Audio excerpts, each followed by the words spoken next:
ಡಿ.ಕೆ. ಶಿವಕುಮಾರ್ ಅವರ ಸಹೋದರಿ ಅಂತ ಹೇಳಿ ವಂಚಿಸಿರುವಂತ ಐಶ್ವರ್ಯಾಳ ವಂಚನೆಯ ಒಂದೊಂದೇ ಕಥೆಗಳು ಸದ್ಯ ಬಯಲಾಗ್ತಾ ಇದ್ದಾವೆ.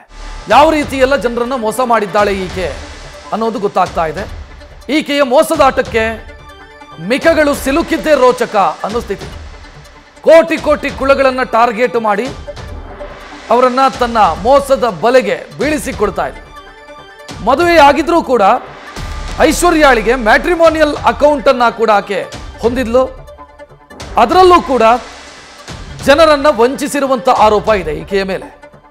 2023ರಲ್ಲಿ ಮದುವೆ ಮಾತುಕತೆ ಕೂಡ ಆಲ್ರೆಡಿ ತನಗೆ ಮದುವೆ ಆಗಿದ್ರೂ ಕೂಡ ಮದುವೆ ಮಾತುಕತೆ ಕೂಡ ಐಶ್ವರ್ಯ ಮಾಡಿದ್ಲಂತೆ. ನಂತರ ಆತನ ಜೊತೆಗೆ ಸಂಬಂಧ ಬೆಳೆಸಿ ವಂಚನೆಯನ್ನ ಮಾಡಿದ್ದಾಳೆ ಅನ್ನುವಂಥ ಆರೋಪವೂ ಕೂಡ ಕೇಳಿ ಬರ್ತಾ ಇದೆ. ಈ ಬಗ್ಗೆ ಹೆಚ್ಚಿನ ಡೀಟೇಲ್ ನೀಡೋದಕ್ಕೆ ನಮ್ಮ ಪ್ರತಿನಿಧಿ ಸತ್ತಾರ್ ನೇರ ಸಂಪರ್ಕದಲ್ಲಿ. ಸತ್ತಾರ್, ಈಗ ಮದುವೆಯಾಗಿ ಗಂಡ ಇದ್ದಾನೆ, ಮತ್ತೆ ಮ್ಯಾಟ್ರಿಮೋನಿಯಲ್ ಸೈಟಲ್ಲಿ ಏನು ಕೆಲಸ ಈಕೆಗೆ? ಯಾವ ರೀತಿ ವಂಚನೆ ಮಾಡ್ತಾ ಇದ್ಲಲ್ಲಿ?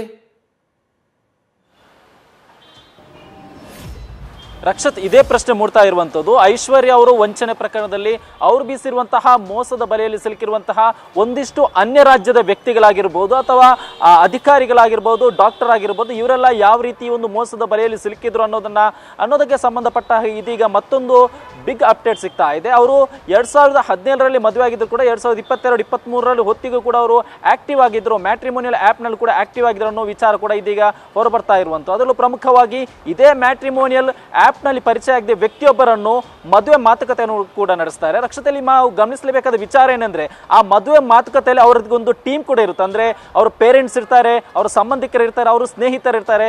ಬಟ್ ಇಲ್ಲಿ ವಿಚಾರ ಮೂಡ್ತಾ ಇರುವಂಥದ್ದು, ನಿಜಕ್ಕೂ ಅವರು ಅವರ ಪೇರೆಂಟ ಅಥವಾ ಈ ಒಂದು ವಂಚನೆಯ ಸೋಗಿನ ಅಂದ್ರೆ ವಂಚನೆ ಮಾಡುವ ಸಲುವಾಗಿ ಯಾರನ್ನಾದ್ರೂ ಈ ರೀತಿ ಒಂದು ಸೆಟ್ಟಿಂಗ್ ಮಾಡಿದ್ರನ್ನು ಕೂಡ ಪ್ರಶ್ನೆ ಕೂಡ ಮೂಡುತ್ತೆ. ಅವ್ರು ಖುದ್ದು ಅವರ ಮನೆಗೆ ಹೋಗ್ತಾರೆ, ಮದುವೆ ಮಾತುಕತೆ ಕೂಡ ನಡೆಸ್ತಾರೆ, ಇವರ ಪೇರೆಂಟ್ಸ್ ಕೂಡ ಪೋಷಕರು ಕೂಡ ಇರ್ತಾರೆ ಆ ಒಂದು ಸಂದರ್ಭದಲ್ಲಿ.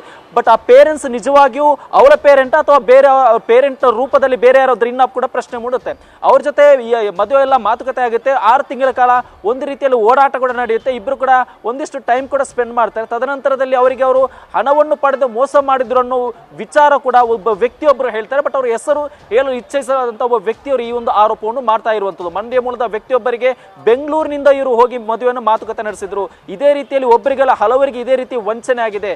ಮ್ಯಾಟ್ರಿಮೋನಿಯಲ್ ಆ್ಯಪ್ ಮೂಲಕ ತಾನು ಅನ್ಮ್ಯಾರಿಡ್ ಅನ್ನೋದನ್ನ ಪ್ರೊಟೆಕ್ಟ್ ಮಾಡಿ ಒಂದಿಷ್ಟು ಜನರ ಸ್ನೇಹ ಕೂಡ ಆಪ್ತತೆ ಕೂಡ ಬೆಳೆಸ್ಕೊಂಡಿದ್ರು ಅನ್ನೋ ವಿಚಾರ ಕೂಡ ಇದೀಗ ಹೊರಬರ್ತಾ ಇರುವಂತದ್ದು. ರಕ್ಷತ್, ಥ್ಯಾಂಕ್ ಯು ಸತ್ತಾರ್ ಮಾಹಿತಿಗೆ.